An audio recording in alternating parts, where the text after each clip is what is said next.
আসসালামু আলাইকুম। শিমুল Memorial north school and কলেজের সকল শিক্ষার্থীকে অনলাইন ক্লাসে স্বাগত। প্রিয় শিক্ষার্থীবৃন্দ, আশা করি আল্লাহর অশেষ রহমতে তোমরা সবাই ভালো আছো, সুস্থ আছো এবং নিরাপদে আছো। আমিও আল্লাহর রহমতে ভালো আছি, আলহামদুলিল্লাহ। আজকে পাঠ পরিচালনার দায়িত্বে আছি আমি রওশনারা, সহকারী শিক্ষক গণিত, Shimul Memorial North South School and College, Rajshahi. আজকে আমরা তৃতীয় শ্রেণীর গণিত অধ্যায় চতুর্থ ভাগ এর উপরে ক্লাস কার্যক্রম সম্পূর্ণ করব। ওকে শিক্ষার্থীবৃন্দরা, তাহলে আমরা আজকে ক্লাসে কি কি শিখব তার জন্য খাতা কলম এবং জ্যামিতি বক্স নিয়ে প্রস্তুত হয়ে যাই। প্রথমে আমরা লক্ষ্য করি 1 নম্বরে কিছু গুরুত্বপূর্ণ জিনিস তোমাদের জন্য নেওয়া হয়েছে। গত 2 দিন পূর্বেও আমরা এই অধ্যায়ের উপরে ক্লাস করেছি, সেখানে আমরা কিছু তথ্য তোমাদের জন্য প্রথমে 1 নম্বরে রেখেছিলাম। আজকে 1 নম্বরে রেখেছি, দেখো ক নম্বরে 68 ভাগ 5। এখানে বলা হচ্ছে ভাগফল ও ভাগশেষ কত। ভাগশেষ এবং ভাগফল দুটো বের করতে বলা হয়েছে। পূর্বের ক্লাসে আমরা বলেছিলাম যে ভাগ কয়টি ক্ষেত্রে প্রযোজ্য হয়, বলেছিলাম 2টি ক্ষেত্রে প্রযোজ্য হয়। কি কি? একটি নিঃশেষে বিভাজ্য হলে আর একটি নিঃশেষে বিভাজ্য না হলে। অর্থাৎ নিঃশেষে বিভাজ্য মানে কি, কোনো ভাগশেষ থাকবে না, আর নিঃশেষে বিভাজ্য না মানে হচ্ছে ভাগশেষ থাকবে। তাহলে ক নাম্বারটা একটু আমরা করে দেখি। 68 কে কত দিয়ে ভাগ করতে বলছে? 5 দিয়ে। এখানে 5 হচ্ছে ভাজক, 68 হচ্ছে ভাজ্য। এখন এই 5 দিয়ে 6 কে একবার যাচ্ছে, 5 কে 5, 6 থেকে 5 বাদ দিলে 1। এই দ্বিতীয় ঘরের সংখ্যাটি নিচে নেমে আসলো, দাঁড়ালো 18। 3 5 15, 8 থেকে 5 বাদ দিলে থাকছে 3। তাহলে এই 5 হচ্ছে ভাজক, ভাগশেষ এটা থেকে বড়, অর্থাৎ এটি কি আর বিভাজ্য হচ্ছে না 5 দ্বারা। সেক্ষেত্রে আমাদের ভাগফল কত পেলাম আমরা? 13 এবং ভাগশেষ 3। এটি হচ্ছে নিঃশেষে বিভাজ্য না, এই সূত্রে ভাগ। খ নম্বরে আসি আমরা, ভাজক কাকে বলে? যে রাশি বা সংখ্যা দ্বারা ভাগ করা হয় তাকে ভাজক বলে। এখানে আমরা লক্ষ্য করি যে ভাগ করেছি কোনটা দিয়ে? 5 দিয়ে। ভাজ্য কি ছিল? 68, ভাগফল 13 এবং ভাগশেষ 3। তাহলে এখানে ভাজক কোনটি? 5। অর্থাৎ যে সংখ্যা বা রাশি দ্বারা ভাগ করা হয় তাকে ভাজক বলে। গ নম্বরে লক্ষ্য করো শিক্ষার্থীবৃন্দ, 24 টাকা 4 জনকে সমানভাবে ভাগ করে দিলে প্রত্যেকে কত টাকা করে পাবে? অর্থাৎ 4 জনকে কত টাকা দেওয়া হচ্ছে? 24 টাকা, এবং প্রত্যেকে মানে একজন কত টাকা করে পাবে? আমরা গত ক্লাসে বলেছি যে কোনো বেশি জিনিস থেকে যখন আমরা সংখ্যা থেকে কমে যাই সেক্ষেত্রে ভাগ করতে হয়। এখানে 4 জনের দেওয়া আছে, আমাদেরকে একজনের বের করতে বলেছে। তাহলে আমরা 24 কে কি করব? 4 দিয়ে ভাগ করব। 4 কি ভাজক, 24 ভাজ্য। 4 6 24। তাহলে প্রত্যেকে কয়টি করে পেল? কত টাকা করে পেল? 6 টাকা করে পেল। কত টাকা পেয়েছে প্রত্যেকে? 6 টাকা। আমরা ভাগফল পেয়েছি 6 এবং প্রত্যেকে পেল তাহলে 6 টাকা করে। পরবর্তী ঘ নাম্বারে দেখি আমরা কি আছে। ঘ নাম্বারে বলেছে 5টি পেন্সিলের দাম 30 টাকা হলে একটির দাম কত? আমরা গ নাম্বারে করেছিলাম 24 টাকা 4 জনকে সমানভাবে ভাগ করে দিলে প্রত্যেকে কত টাকা করে পাবে। আর ঘ নম্বরে বলা হচ্ছে কি 5টি পেন্সিলের দাম 30 টাকা, একটির দাম কত? অর্থাৎ 5টি পেন্সিলের দাম থেকে আমরা একটির দাম বের করব। একইভাবে আমাদের বের করতে হবে। সেই ক্ষেত্রে আমরা কি করব? 5 দিয়ে 30 কে ভাগ করব। 5 6 30, কোনো ভাগশেষ নাই। তাহলে একটির দাম কত টাকা বের হলো? একটির দাম 6 টাকা বের হলো। এবার দেখো আমরা ও নম্বরে তোমাদের জন্য গতদিন আমরা বলেছিলাম ভাগ নির্ণয়ের ক্ষেত্রে কয়টি সূত্র প্রযোজ্য? ভাগ 2টি ক্ষেত্রে প্রযোজ্য। কি কি? নিঃশেষে বিভাজ্য হলে এবং নিঃশেষে বিভাজ্য না হলে। আজকে আমরা বলছি ভাজ্য নির্ণয়ের সূত্র লিখব। কোনটি কোন ক্ষেত্রে? নিঃশেষে বিভাজ্য হলে, অর্থাৎ কোনো ভাগশেষ থাকবে না। তাহলে সূত্রটি কি হচ্ছে? ভাজক গুণন ভাগফল সমান ভাজ্য। আমরা এই উদাহরণটি থেকে দেখি ভাজ্য, আমাদের এই 30টা কি এখানে ভাজ্য, আর এই নিঃশেষে বিভাজ্য মানে কি কোনো ভাগশেষ থাকবে না। যেমন এই অঙ্কটিতে ভাগশেষ কি বানিয়েছে? শূন্য, অর্থাৎ কোনো ভাগশেষ নাই। তাহলে নিঃশেষে বিভাজ্য ক্ষেত্রে এই ভাজ্য আমরা বের করার সূত্র কি শিখেছি? ভাজক গুণন ভাগফল। অর্থাৎ এখানে ভাজক কত? 5, ভাজক 5, ভাগফল কত? 6। তাহলে ভাজ্য কি দাঁড়ালো? ভাজক গুণন ভাগফল। 5 গুণন 6 সমান 30। অর্থাৎ আমরা কি নিঃশেষে বিভাজ্যের ক্ষেত্রে সূত্র যে ভাজক গুণন ভাগফল সমান ভাজ্য করলাম, সেটি আমরা প্রমাণ করে দেখতে সক্ষম হলাম যে ভাজক গুণন ভাগফল সমান ভাজ্য 30। এখন শিক্ষার্থীবৃন্দ, আমরা 2 নম্বরে তোমাদের জন্য কি অঙ্ক সমাধান করা হবে সেটি দেখি।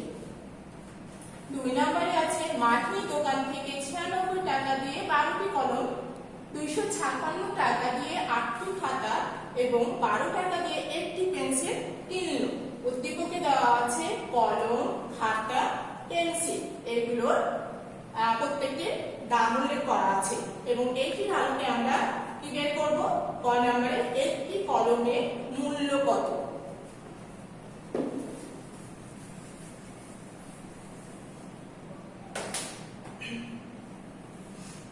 উদ্দীপকে দেওয়া আছে কি 12টি কলমের মূল্য 96 টাকা।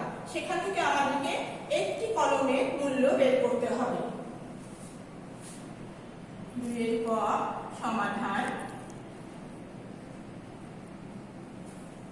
12টি কলমের মূল্য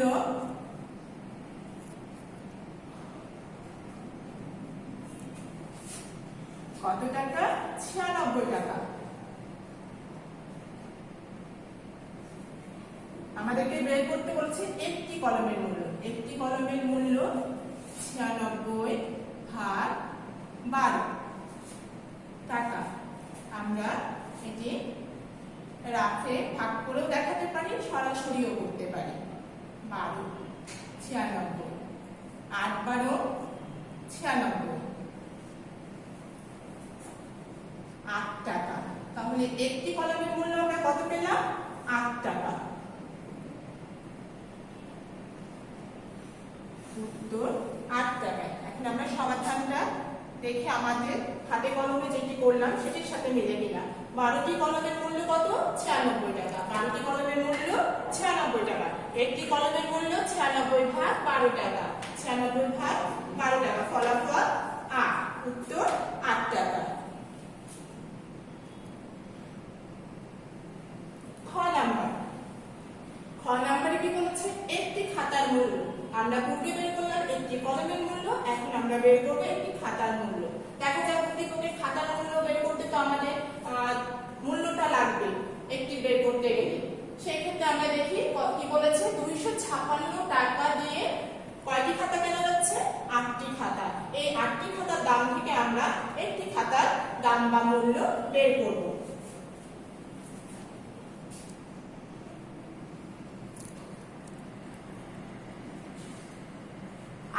খাতার দাম, 8টি খাতার 200, এখানে আমরা মূল্য কথাটি লিখবো, যেহেতু কোশ্চেনে বলেছে আমাদেরকে একটি খাতার মূল্য কত, সেক্ষেত্রে আমরা লিখবো 8টি খাতার মূল্য কত? 256 টাকা। অতএব একটি খাতার মূল্য 256 ভাগ 8 টাকা।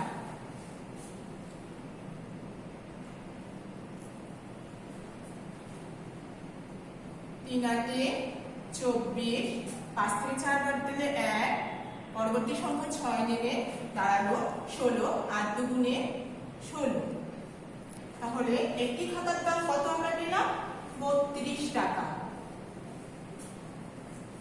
উত্তর 32 টাকা।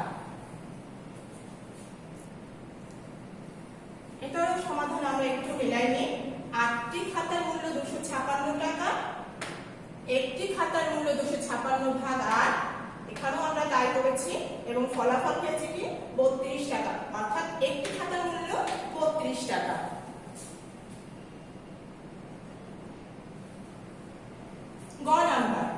গ নাম্বার কি বলেছে? উদ্দীপকে আমাদের তিনটি জিনিস ছিল, একটি কলম, খাতা, পেন্সিল।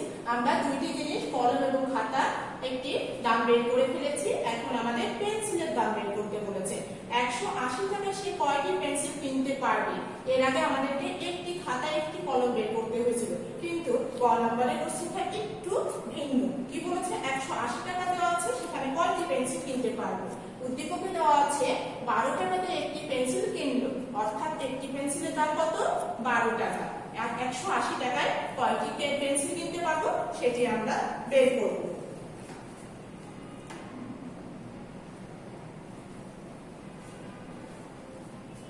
গ নাম্বার 12 টাকায় কয়টি পেন্সিল আমরা পাচ্ছি না? একটি পেন্সিল, অর্থাৎ 12 টাকায় পাওয়া যায়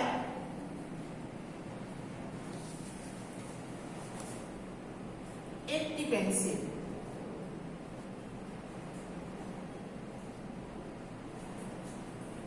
180 টাকায় অবশ্যই আমরা একটু বেশি পেন্সিল পাবো।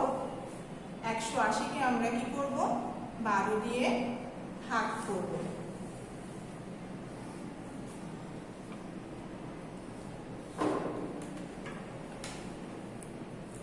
12 কে 12, 8 থেকে 2 বাদ দিলে 6, পরবর্তী সংখ্যা শূন্য নেমে সংখ্যাটি দাঁড়ালো 60। 5 12 60। শিক্ষার্থীবৃন্দ, তোমরা যদি নামতাটা ভালো করে মুখস্থ রাখো তাহলে তোমাদের মূল ভাগের অঙ্কের ক্ষেত্রে খুব সাহায্য করবে। ফলাফল আমরা পেলাম কত? 15টি পেন্সিল। কতটি পেন্সিল? 15টি পেন্সিল, অর্থাৎ 180 টাকায় আমরা কয়টি পেন্সিল কিনতে পাচ্ছি? 15টি পেন্সিল। তো 15টি পেন্সিল।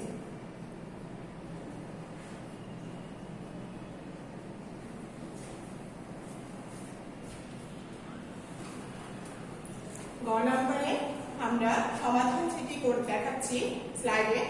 উত্তর 15 পেয়েছি। 12 টাকায় পাওয়া যায় বা কেনা যায় একটি পেন্সিল, 180 টাকায় কেনা যায় 180 ভাগ 12 সমান ফলাফল পেয়েছি 15টি।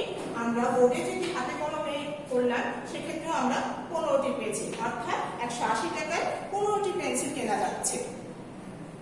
এখন আমরা 3 নম্বর অঙ্কের সমাধানে যাব। 3 নম্বর অঙ্কে বলা হয়েছে শিক্ষক বললেন 7 দিনে 1 সপ্তাহ, অর্থাৎ শিক্ষক কি বললেন যে 7 দিনে 1 সপ্তাহ, 30 দিনে 1 মাস, 365 দিনে 1 বছর এবং 12 মাসে 1 বছর। আমরা সবাই জানি যে 7 দিনে 1 সপ্তাহ হয়, 30 দিনে 1 মাস হয়, 365 দিনে 1 বছর হয় এবং 12 মাসেও 1 বছর হয়। এখন আমরা এই উদ্দীপকের আলোকে ক নাম্বারটাতে কি বলেছে সেটি বের করব। 56 দিনে কত সপ্তাহ, অর্থাৎ 7 দিনে যদি 1 সপ্তাহ হয় ওই 56 দিনে কত সপ্তাহ হবে সেটি আমরা বের করে দেখব।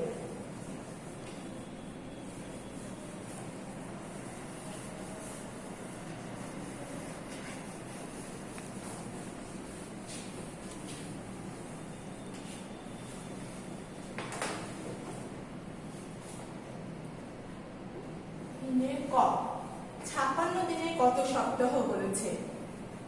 আমরা জানি 7 দিনে কত সপ্তাহ? 1 সপ্তাহ। যেটি বের করতে বলে সেটি হাতের ডান সাইডে রাখতে হয়। অতএব 56 দিনে 56 ভাগ 7 সপ্তাহ। 56 কে 7 দিয়ে ভাগ করলে হচ্ছে 8 সপ্তাহ। আমরা 7 ঘরে নামটা পড়লে ফলাফলটি পেয়ে যাচ্ছি। 7 তে 56 হয়। উত্তর 8 সপ্তাহ। তাহলে 56 দিনে আমরা কত সপ্তাহ পেলাম? 8 সপ্তাহ পেলাম। উত্তর 8 সপ্তাহ। শিক্ষার্থীবৃন্দ, 2 দুইটির সাথে মিল করে দেখো যে দুইটির ফলাফল একই বের হয়েছে। খ নাম্বারে আমরা চলে যাব। খ নাম্বারে বলেছে 132 মাসে কত বছর। 132 মাসে কত বছর, অর্থাৎ মাস দেওয়া আছে, আমাদেরকে বছর বের করতে হবে। আমরা কি জানি, উদ্দীপকে দিয়েছি কি 12 মাসে 1 বছর, এবং আমরা ন্যাচারালি সবাই জানি যে 12 মাসে 1 বছর।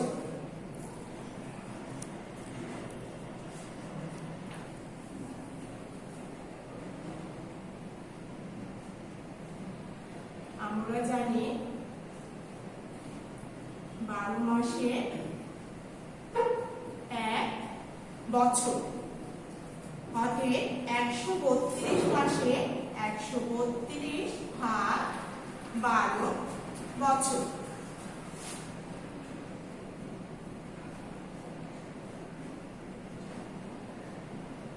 বারোকে 12, 3 থেকে 2 বাদ দিলে 1, এই 2 নামলে 12, 12 থেকে 12 ভাগ করলে 1।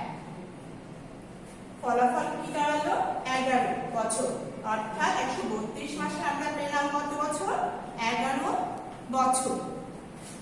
তো 11 বছর, 132 মাসে 11 বছর। 12 মাস সমান কি? 1 বছর। 132 মাসে আমরা ফলাফল কি পেয়েছি? 11 বছর। 132 মাসে 11 বছর, উত্তর 11 বছর। এখন আমরা গ নাম্বারে চলে যাব। গ নাম্বার কি বলেছে? 1 বছরে কত সপ্তাহ ও দিন। আস্তে আস্তে কি কোশ্চেনটা একটু বৃদ্ধি পাচ্ছে, তাই না? 1 বছরে কত সপ্তাহ ও দিন বের করতে বলেছে। গ নাম্বার আমরা করব এখন।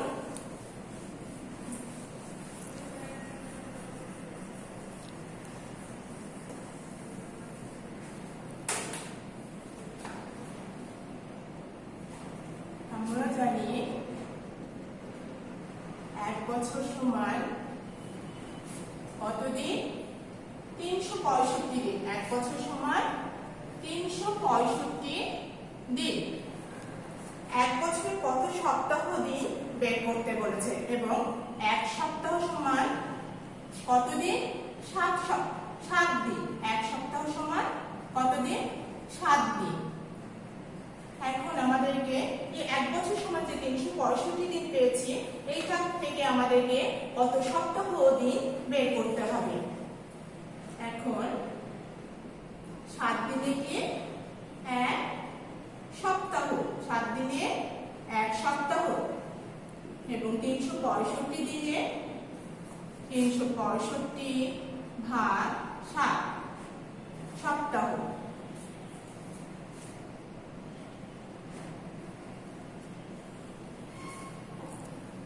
5 7 35, 6 থেকে 5 বাদ দিলে 1, এই 5 এসে 15, 7 দুগুণে 14, 1 অবশিষ্ট থাকলো।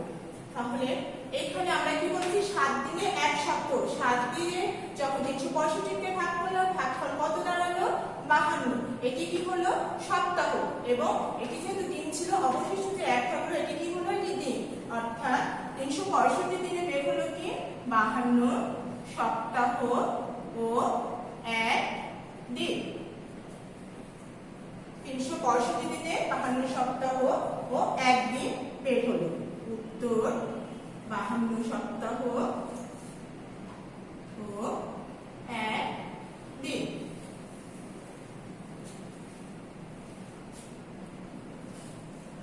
ফলাফলটি আমরা স্লাইডে প্রদত্ত স্লাইডের সাথে মিলকরণ করে দেখছি যে আমাদের ফলাফল একই বের হয়েছে, 52 সপ্তাহ ও 1 দিন। তাহলে শিক্ষার্থীবৃন্দ, আমরা পরবর্তী কি সমাধান তোমাদের জন্য করতে হবে সেটিতে চলে যাই।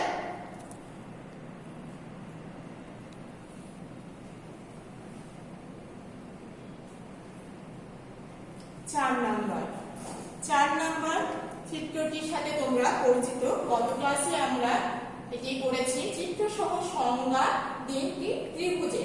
আজকে যুক্ত হয়েছে কি? চিত্র সহ সংজ্ঞা ও 2টি বৈশিষ্ট্য লিখো। অর্থাৎ যে ত্রিভুজটি আমরা আঁকবো এটি সংজ্ঞা শিখব এবং এই সংজ্ঞা থেকে আমরা কিভাবে বৈশিষ্ট্য লিখতে হয় সেটি আমরা আজকে শিখব।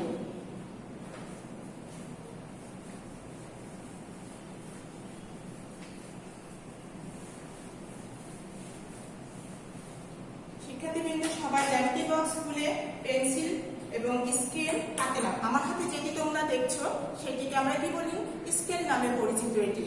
এবং আমরা পেন্সিলের সাহায্যে প্রথমে কি করব,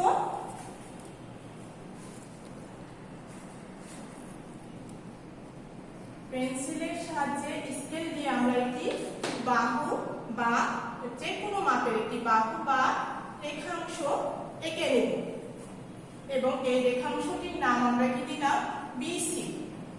এটা আমরা ত্রিভুজটি স্কেলের সাহায্যে, যেহেতু শুধু ত্রিভুজ আঁকতে বলেছে এই জন্য আমরা স্কেলের সাহায্যেও আঁকতে পারি এবং রুল কম্পাসের সাহায্যেও আমরা এটি আঁকতে পারি। আজকে আমরা ত্রিভুজটিকে রুল কম্পাসের সাহায্যে কিভাবে আঁকতে হয় সেটি তোমাদের শেখাবো।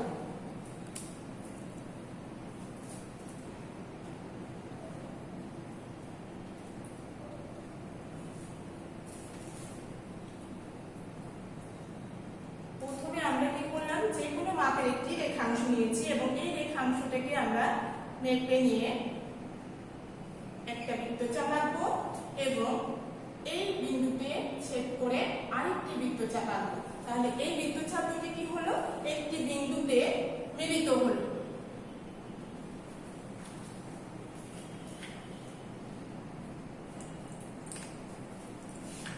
এখন আমরা এই বৃত্তচাপ দুইটি মিলিত বিন্দুকে একটি নাম দিলাম কি, এ।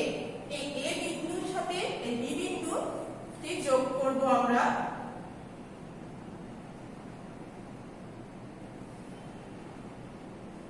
আমরা সংজ্ঞা শিখেছিলাম কি, তিনটি রেখাংশ দ্বারা আবদ্ধ চিত্রকে ত্রিভুজ বলে। এখানে আমাদের কি হলো, দুইটি রেখাংশ দ্বারা আবদ্ধ হলো, কিন্তু এই অংশটা ফাঁকা আছে, পুরোটা আবদ্ধ হয়নি এবং চিত্র সংগঠিত হয়নি।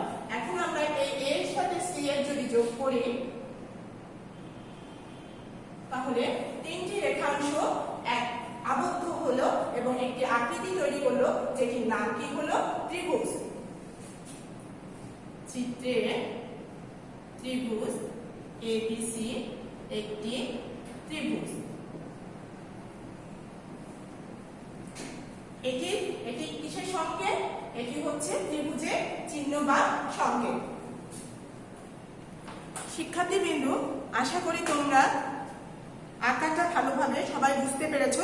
এখন আমাদের কি ছিল, বলেছিল যে দুইটি বৈশিষ্ট্য লিখতে। তাহলে এই চিত্র থেকে আমরা সংজ্ঞাটিতে আমরা সবাই বুঝতে পারলাম এবং আমার মনে হয় তোমরা সবাই মুখস্থ করে ফেলেছো। তিনটি রেখাংশ দ্বারা আবদ্ধ চিত্রকে ত্রিভুজ বলে। এটির থেকে আমরা দুইটি বৈশিষ্ট্য লিখব। কি বৈশিষ্ট্য,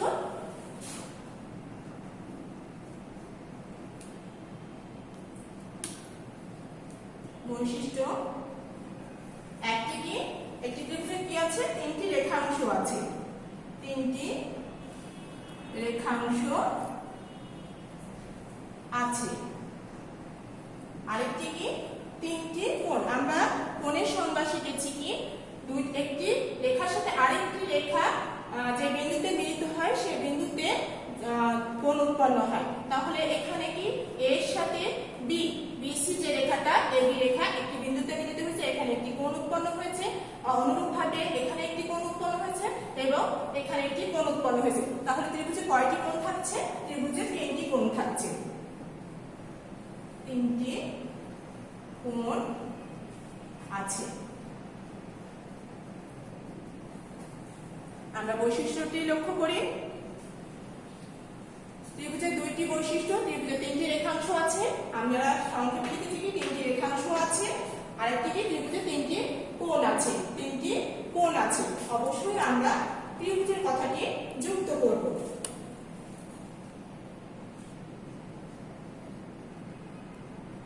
ত্রিভুজে তিনটি রেখাংশ আছে, ত্রিভুজে তিনটি কোণ আছে। তাহলে সবাই সংজ্ঞা থেকে বৈশিষ্ট্য কিভাবে লিখতে হয় আমরা বুঝতে পেরেছি এবং পরবর্তীতে তোমরা নিশ্চয়ই অন্য কোনো সংজ্ঞা থেকে বৈশিষ্ট্য লিখতে সক্ষম হবে। শিক্ষার্থীবৃন্দ, আগামী দিন তোমাদের